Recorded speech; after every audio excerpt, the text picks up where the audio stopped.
Hello नमस्कार दोस्तों, स्वागत है आपका हमारे YouTube चैनल में। दोस्तों, पैसों का महत्व व्यक्ति के जीवन में कितना गहरा है। यदि जीवन में पैसा नहीं है तो समझो कुछ भी नहीं है, लेकिन जिसके पास पैसे है वह पैसे का सदुपयोग किस प्रकार से करे, कुछ लोगों तो लिए दोस्तों जानते हैं एक वीडियो के माध्यम से। धन का महत्व प्रत्येक युग में छोटे बड़े प्रत्येक व्यक्ति के लिए अवश्य रहा है। सच तो यह है कि धन के अभाव में व्यक्ति का किसी भी तरह से जीवित रह पाना संभव नहीं होता। आखिर इतना धन तो हर व्यक्ति को चाहिए ही कि वह अपना व अपने घर परिवार का गुजर बसर कर सके। जीवन जीने के लिए धन एक तरह की अनिवार्यता है।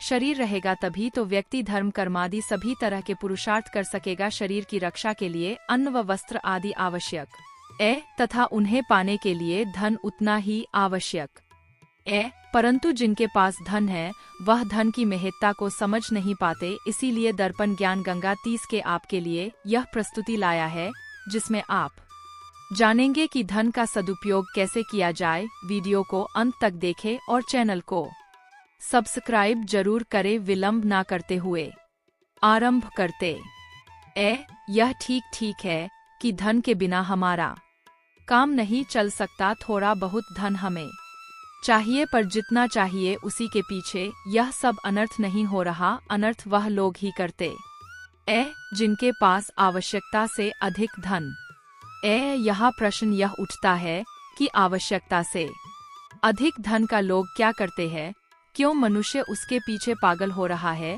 जीवन को अच्छा बनाने के लिए विकास जरूरी है और विकास के लिए धन, लेकिन यदि मनुष्य नैतिक मूल्यों को भुलाकर धन कमाता है तो समाज की व्यवस्था बिगड़ने लगती आजकल गलत तरीके से धन कमाने के लिए मनुष्य अनेकों नीच व बुरे कार्यों का सहारा ले रहा है। मानवता के सभी नैतिक मूल्यों और आदर्शों का ह्रास कर रहे हैं। गलत प्रकार से मनुष्य कम समय और प्रयासों में धन तो प्राप्त कर लेता है, परंतु वह धन अधिक समय तक उसके पास नहीं रहता। जो व्यक्ति मानवता के सभी नियमों का पालन करके सही प्रकार से धन कमाते हैं, वे चाहे कम ही धन कमाते हो, परंतु वह धन बहुत लंबे समय तक प्रयोग में आता है और वे व्यक्ति एक दिन समाज के उच्च सम्मानित व्यक्ति बनते हैं। एक पौराणिक कथा के अनुसार भगवान बुद्ध के पहले जन्म की बात है। उस समय वे बोधिसत्व अवस्था में थे।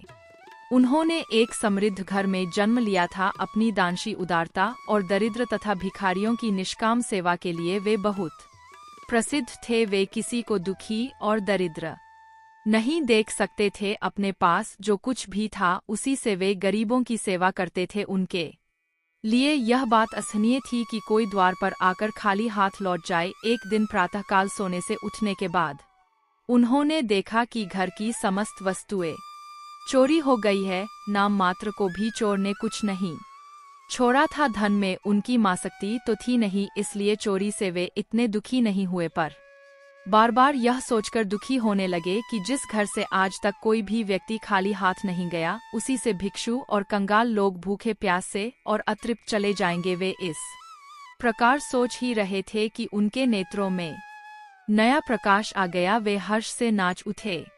चोरों ने शेष सामान में एक हंसुआ और रस्सी छोड़ दी थी। बोधिसत्व ने तत्काल कहा कि सेवा का साधन मिल गया, अब मेरे दरवाजे से कोई खाली हाथ नहीं लौट पाएगा। निर्धनता में भी उन्होंने पवित्र कार्य संपादन का उपाय सोच लिया था। वे दिन भर उसी हंसिए से घास काटते थे और शाम होने पर सिर पर घास की गठरी लादकर बाजार में बेचा करते थे। परिश्रम से जो कुछ भी पाते थे उसका भिखारियों और असहाय की सेवा में सदुपयोग करते थे। कभी कभी तो ऐसा भी होता था कि स्वयं भूखे रहकर दूसरों की आवश्यकता पूरी कर देते थे। एक दिन एक दिव्य पुरुष ने बोधिसत्व को चेता दी कि तुम्हारा धन चोरी में नहीं गया, तुम्हारी उदारता, दानशील और सेवा वृत्ति से उसका अभाव हो गया है।